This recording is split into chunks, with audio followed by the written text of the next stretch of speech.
Fire those questions off for Mailbag Friday. We will answer your questions: high school football, college football, recruiting, lifestyle, romance, travel, anything that you need. So the North Texas Honda dealers want to help you score some great deals on award-winning Hondas. Stop by your Helpful Honda dealer today or visit ntxhondadealers.com to learn more. Our good friends, the Helpful Honda dealers. So get your questions in. There you go. Thank you for doing that. North Texas Honda dealers, helpful. See, that's not that further confusing. Is the like I look like I know the words. I just want to know what words I'm supposed to put them in. Yeah. This is how we lose sponsorships. I'm just being honest.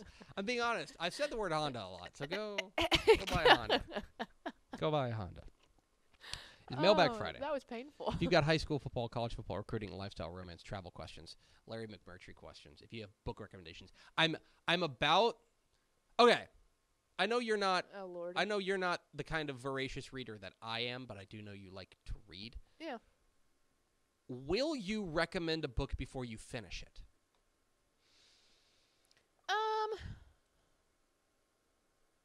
Yes, but I think there's going to always be a caveat in my sentence of going, I'm about halfway through this, but man, it's good so far. Because I'm reading one right now. It's a nonfiction book. Okay. But I'm reading a book right now that is really eye-opening and really intriguing, and I'm hoping to finish it this weekend. So if I do, I will give you a book recommendation on Monday. So if you need a book recommendation, ask your questions in the comments on Facebook, Twitch, or YouTube if you want to ask questions. Or if you just got a question about high school football, college football. We've had a strange week. We talked with a coach who installed the Flexbone over Zoom. Yes. We got Greg Powers to snort. And we talked with an Australian punting coach. Yeah. We've had an odd week, and now we're wearing Hawaiian shirts. Imagine just parachuting in and be like, "Oh, I've heard a lot about this Texas Football Today show." And then you show up and we're like asking you if you have book recommendations, and we're butchering, from the Greg Powers Memorial Power Zone, butchering sponsor reads and stuff like that. Like, how have they done 1,134 episodes? Is there no quality control over there? It's like, no, there is not. The train is just is. If you don't ever put the train on the track, it can't fall off. That's exactly. You know what? I really think that sums it up. Pickle, I rarely compliment you. That was a good one. We should cross stitch that on a throw pillow. Chandra, can we cross stitch that on a throw pillow? You know what I need? You're on a delay. You'll get it in a minute. We need a Chandra cam. Yeah, I know. Like, we need to put one over there that just when stuff like that happens, I can just quickly switch over. Yeah. So anyway, if you've got questions about high school football, college football, recruiting, lifestyle, okay, she said yes, we can cross stitch down a throw pillow. Beauty. High school football, college football, recruiting, lifestyle, romance, travel. Get them in now. We'll go. Bottom of the hour. That's what the cool kids say. Bottom of the hour. It's 30 minutes. Mark, thank you. Bottom of the hour. Wouldn't that be the end of the hour? Like the beginning of the next hour? No, 12:30. 12. That's It's the clock is going to the bottom. Oh. Top of the hour is the minute hand is pointing up. Are you just now getting this? Am I was today am I teaching you years something? old when wow! I realized that. I taught you something. We'll go to the bottom of the hour. All right. Do we have any questions? We sure do. First off, got to give a shout out to Coach Brandon Houston. Oh. He said, Tep, I'll be honest, I never really gave much thought to sending you a team t-shirt until right now. He says, you know what Homer Simpson says about Hawaiian shirts, don't you? Of course I do. And we are big, fat party animals, darn it. Only two types of people wear Hawaiian shirts. Gay men and big, fat party animals. Yeah. I'm happy to wear a team shirt, Coach, if you fire my way. Yes. So, anyway. Aaron Flynn also just asked, when is Fedora Friday? My head is too big. I can't do fedoras. Like, the dome is too large. I don't fit in fedoras. It just sits on top of my head. I don't think I like fedoras. I think I'm now I'm running through I'm running through the evidence in my head. You do own a fedora, though. I know do own a fedora, but it is not your fedora. I do own a fedora. Well, it is technically. And some icons have worn fedoras, of course. Whether you're talking about Tom Landry, whether you're talking about a legendary Green Bay coach. What am I thinking? Oh my gosh, why am I blanking on the legendary? Lombardi, Vince Lombardi. Yeah. Or you're thinking about the great Roger Emmerich, the late great Roger Emmerich. I mean, They all wore fedoras and they're great. I think it takes a certain kind of person to pull off a fedora. I am not that person. My big head, it literally doesn't fit. Yeah, that's true. There's nothing I can do to make a fedora fit on my head. I just think I can't do it. I think that I'm old enough to recognize what I can and can't do. And that's one of those things. Wear a fedora. That's right. All right, so we will go here, like this one from Rob Hadaway. He said topic for future show, but future show is today's show. Who is not in the Texas Football Hall of Fame and should be? I'm starting it out with Cedric Benson not in the Hall of Fame. Why did it take so long for Eric Dickerson, class of 2020, to get in? But who is not in it that should be? So for those who don't know, the Texas High School Football Hall of Fame does which you can, by the way, you can find it on texasfootball.com now. But the Texas High School Football Hall of Fame goes through, and the way that they do voting is in order to make sure, and I think they may be at the point where they can start rethinking this. But when they started the Texas High School Football Hall of Fame, they started it with the idea of going through, and you can only induct one person per decade. So they had like 1959 and before, and then the 60s and the 70s and the 80s and 90s.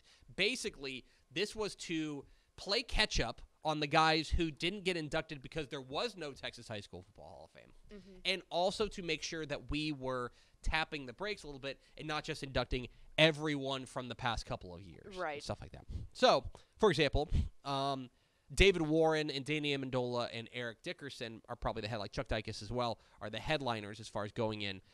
There's two coaches going in with the Eddie Joseph Award, which are Chad Morris and Dan Hooks.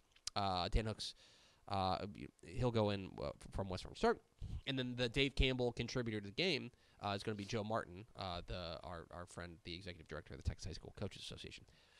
Why it took that long for a guy like Eric Dickerson, who is very clearly one of the best players of the 70s, to get in, I think is just a lot of, if you take a look at the guys that have gone in before, who have had to go in before him, you can just say, oh, okay, well, there's a lot of, we've got to find a way to get other guys in, and it's just kind of his turn. Mm-hmm. As somebody who has voted in the past, I can tell you that that's kind of, you start looking at it, you go, oh my gosh, like, of course we got to get him in, but, you know, we've got to put in other guys. So, for example, let me see if I can find my last ballot. Let me see if I can find the last ballot. But, you know, we put out the UIL 100 part of it, you know, with our 100 best players. Yeah, that wasn't easy either. But I want to see if I can find my Hall of Fame ballot for the last time and tell you who else was in there you go. Let's see. Is that my ballot? That's the 2020. I would have to look for it. It's a good question. Basically, because of the way that they have structured the voting, you're always going to have guys who are like, how did it take this long for him to get in? Right. Like, I think David Warren has an argument for being arguably, like, I think he has an argument for being, you know, Jesse Armstead does exist, but like at least one of the 3 or 4 most dominant defenders of the 90s. Oh, yeah. Right? There were guys who were there who certainly, but it just took some time because we had to sort through other guys who were just as deserving, arguably more deserving than getting in. So I think it's a structural thing. Mm-hmm. I think they have now, it's gone on long enough that I wonder if they're going to start to like phase out and maybe do what the Baseball Hall of Fame does, which is they have like a Veterans Committee, which is like, we're going to start opening up to everybody, but we'll have a Veterans Committee to make sure we go back and we honor some other, I hate to say stragglers, but other people who should be in from 1969 and before, to make sure they get there too. So I wonder if they're going to start to think about the way that they do the voting, because it kind of feels like, okay, we're, you know, Charlie Taylor from Grand Prairie Delworth should absolutely be in the Hall of Fame. Mm-hmm. But like, there's probably guys in the 80s and 90s who are probably waiting to get in that if we were to open up more spots, they would go and put them in. So anyway, that's my long-winded response. I'll try to find that ballot to kind of illustrate that. What's next? Nice. Let's talk some private school ball here.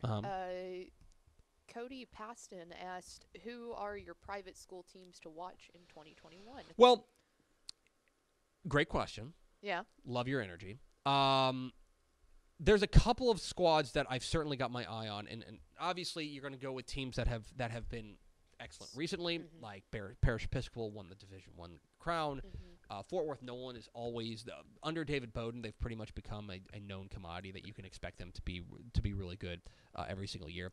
Interested to see what All Saints looks like without the Brockermeyer brothers. Certainly, and so that's a big switch. What I think is interesting about the private school ranks, I think you can that's where you see really wild shifts. That's where you see teams that are like come out of nowhere and suddenly have a great year because they get like the one guy that they're absolutely looking for. Like for example, I want to say, so Austin Regents is an example of that. Austin Regents has had a great run here. They've had a really good crop of talent here.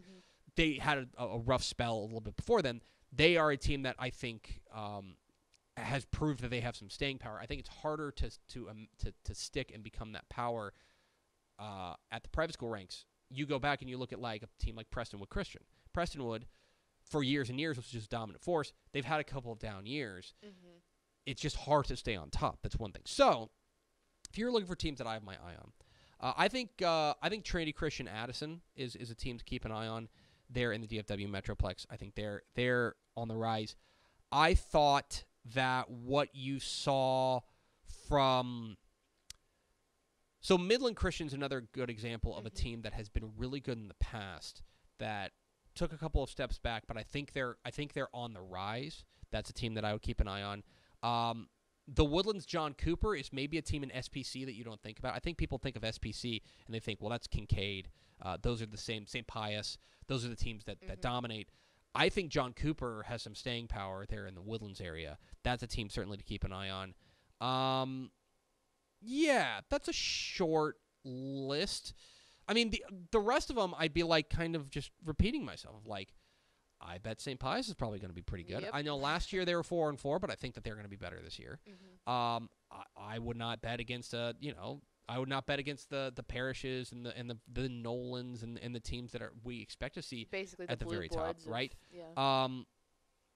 One team that I would keep an eye on is San Antonio Cornerstone. Oh, I like this that. This is a Houston area. There's a San Antonio area program that San Antonio has not really. I want to make sure I don't put my foot in my mouth. Yeah, San Antonio has not necessarily had that powerhouse private school program. Like in Houston, like in DFW, you can name check a couple. In Houston, you can name check a couple. In Austin, you can name check a couple. San Antonio is a little tougher, but Cornerstone's becoming that.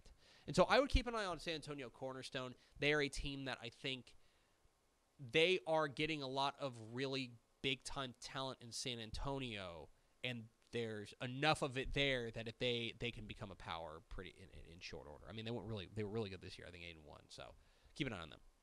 I know they played in TCAF, which is like it's not TAPS, it's not SPC, it's kind of that another league. But keep an eye on San Antonio Cornerstone. What's next, Pickle? What about what is a where did it go? Darn it. Oh man, I missed it. Okay. What is a movie or a song that you hated but everyone else loved? Or vice versa.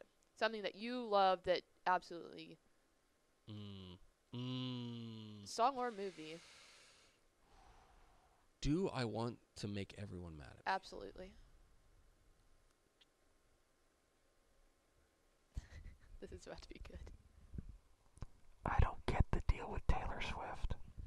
Ooh. I don't get it. It's not my thing. Not my thing. If right. it's your thing, that's great. That's fine. I've tried it. I've listened to it. Not my thing. I don't get it. Other things that people love. Okay. I think maybe I mentioned this on the show before. Napoleon Dynamite.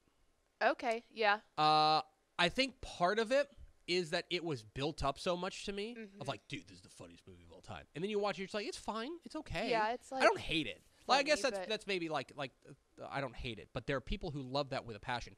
All right, here's another one. And I'm going to get,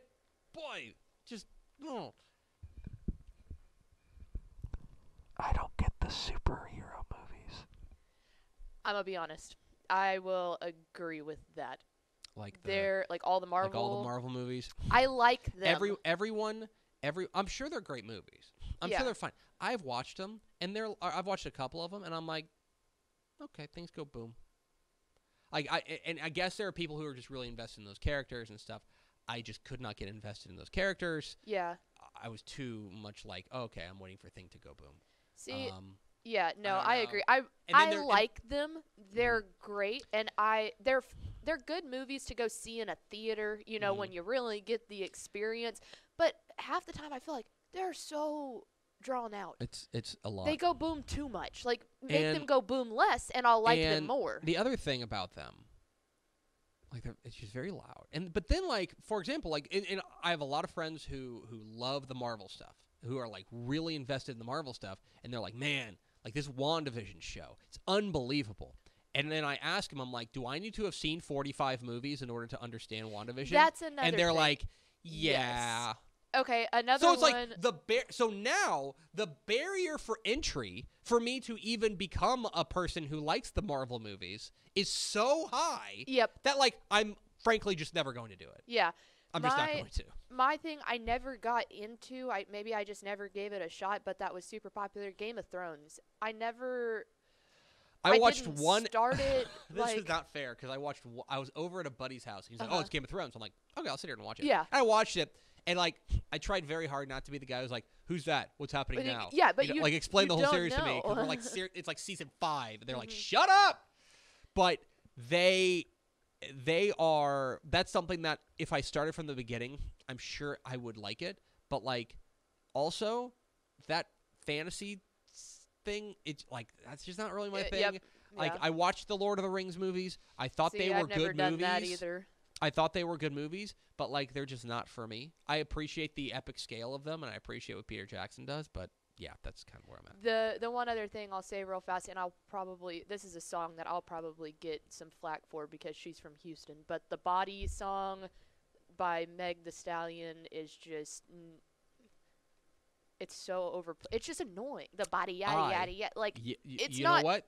I know exactly what you're talking about, and I would prefer if you did not ask me any follow-ups for that. What's next? Don't fact check me. Okay. I know what that is. Okay. I definitely know what that is, and I'm not lying to you. I believe that. I mean, it's on enough things where it's like it's posted. Songs going. Certainly, I know what that is. I'm sure. I know what that is. Songs going. It's me, guy who knows what things are. The TikTok. Yeah, culture. Nope. I know all about TikTok culture too. Yep. Don't ask me for follow-ups, please. Goodness. Okay. Let's see. We will go with. What are your thoughts on the new Odessa hire? Odessa High. Yes, they hired. Oh my goodness! That's a really good. Let's go to TexasFootball.com. It was an assistant from DFW. Yes. From Keller Timber Creek. Or Keller Central. Keller Central, one of the Kellers. Hold on, I'm pulling up TexasFootball.com. Odessa, Dusty Ortiz, the defensive coordinator, Keller Timber Creek. I will tell you this: Keller Timber Creek has had pretty strong defenses lately. Mm-hmm. So that is the extent of my my knowledge. I have never met Coach Ortiz. I look forward to talking to him at some point. But yeah, I don't have a real hot take. I think that's a tough job. Mm-hmm. I think Odessa's a tough job. Yeah. I think Step and I talked Coach about this Servants, 2 weeks ago. I think Coach Servants got to see firsthand how tough a job that is. Mm-hmm. You're in a tough district every week. You're where it's going to be tough every week. You are, all due respect, you're the second most prominent high school in your own city. Right. Arguably the fourth most prominent high school if you want to consider Midland, Odessa, like a metro area. Right. You're arguably fourth there. You're fighting. But I don't know a ton about Coach Ortiz. I'll admit I'll plead ignorance there. But I think they needed a jolt, and I think that Coach mm-hmm. Ortiz, from everything that I've read, from the very little that I've read, admittedly, can provide that jolt. That's my take on it. I will read more about it, and we'll try to book Coach Ortiz coming up here in future shows. Because I haven't spoken to him. Coach Ortiz, I'm sure you're a great guy. Come on TFC, please. Okay, let's go with. What is your favorite Simpsons episode, and then what is my favorite Office episode? So I'm gonna let you ponder that. Why you can go with your Office. Oh my gosh! Look, I'm not gonna. Okay. I think. I could give you like a top 3. I love the boat party episode. I think that one is just about as elite as you can get because you've got annoying Michael, but not like overly annoying. You've got the Jim and Pam thing going on. Roy's being a dummy. Like, I think you get a good mix of just about everything in Boat Party.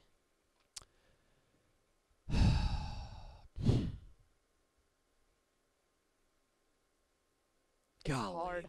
It's so it's Cape Fear. It's Cape Fear. It's the episode where Bart and Homer have to go into the Simpsons have to go to win his protection. So they go on the boat. He changes his name to Homer Thompson. Hey Bart, do you want to see my new hockey mask and chainsaw? And then Sideshow Bob tracks down Bart and Bart tricks him into singing the entire score of the HMS Pinafore, and it's just banger. It's just wonderful. It's fantastic. What gives me pause, You Only Move Twice is the Hank Scorpio episode, and that show, that's unbelievable. I would also say Homer at the Bat is classic. That's the one that kind of put The Simpsons on the map. I would also say it's an episode we talked about with our very special guest, Bill Oakley, that he wrote, which was Homer's Phobia, which is the episode where with John Waters as Homer meets a gay man for the first time with John and stuff like that. Anyway, that's a very, very short and incomplete list. There's probably I should probably just sit down and do like my top 25 and put it on GregTepper.com. That's what I should do. Yeah, absolutely. I think that would be fun. Because I've got plenty of time these days. Yeah. I'll do a couple more. Real fast too, I have to give a shout out to Fun Run. I love the Fun Run. Yes. Michael Scott's line, like one of the most iconic lines he has is, I may have puked my guts out, but I never once puked my heart out, and that's something I'm proud of. Like, that alone puts that episode just so high up there. He grabs a lamp and holds it up. Yes, but I never once puked my heart out.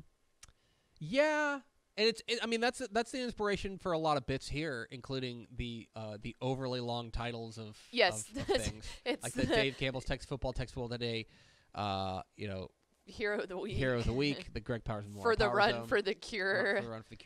Yeah. That's another great part of that episode is when Pam picks up the phone to take the registration and just says the whole thing. Like that's a good one. Yes. All right, let's see. Cody Poston asked this. He asked this when Step was on, but he wants to get your read on it. So what is your take on Casey Thompson and Hudson Card QB1 competition at UT? If Casey wins, do you see Hudson Card moving back to wide receiver like he did at Lake Travis? Which I know this hits home for you because you're big, don't believe what you see in bowl games. Yes. And that's Casey Thompson now, Casey Thompson. Now, the early film on Casey Thompson is obviously very promising, but bowl games are bad film. Like, it's not, don't make judgments based on bowl games. Plain and simple. I will just say this. If you're Hudson Card, why would you play wide receiver? Right. I'm sorry to be that jerk, but like if you're Hudson, if you lose, whoever loses this, I do not anticipate that whoever loses this competition will be on the Texas roster for 2022. No, I think the transfer portal is right there, and they will go and they will take advantage of that. I think they've both proven themselves to be good enough. The one thing I will say is that, boy, Texas staff will not shut up about Hudson Card. Yeah, and there is a lot of hype around Hudson Card, especially when Sam Ellinger he gave him basically like the endorsement. That was Lake Travis Westlake right there. So that meant even more to the Austin area. That to me, there's just a lot of people, not both like on the record and off the record, who are talking about like, man, Hudson Card looks really good. His like, arm. Hudson Card Everything is I've heard the guy. Is his arm. Yeah. So, let's see how it plays out. They've also got more guys coming in. Malik Murphy's coming in the class of 2022. They just signed Charles Wright. There's a lot of things to ponder here, but I do not anticipate that the I do not anticipate that whoever comes in second in that coaching or that quarterback competition will be on the roster for 2022. Now, maybe if Hudson Card loses, he's a good soldier and he wants to see the field at all, and he plays wide receiver for a little bit. Mm-hmm. But I would anticipate that he's going to transfer. So there's that. Let's do 2 more. 2 more. All right. A couple people asking if we, and I think the answer is no, if we have any idea on when Alan is going to make the decision to hire. I don't know how much you can. I can tell you that insight. they are now on candidate 2. Mm-hmm. That's all I'll say. I know that they are now on candidate 2. Mm-hmm. That's about all that I can divulge. But they are kind of moving through their list. From what I understand, if candidate 2 were to say no, then the field kind of opens. Then it gets interesting, and then we could have a more lengthy process. Mm-hmm. That's like an I think actual they hiring had a guy that they process at that targeted. point. They had a guy that they targeted. I think that guy, from what I understand, that guy pulled his name from the running. Mm-hmm. I think they have another guy they've targeted. Mm-hmm. If he doesn't go, then things will open up in a way that I think will be a little bit more lengthy. Mm-hmm. So here's my take. I think we'll either know a week from Monday. Okay, yeah. Or we won't know for like 4 more weeks. Yes. I think it's going to be one of those 2 things. So, I agree. And Alan Shepard has provided us with an ender. Okay. What is your favorite type of taco and why?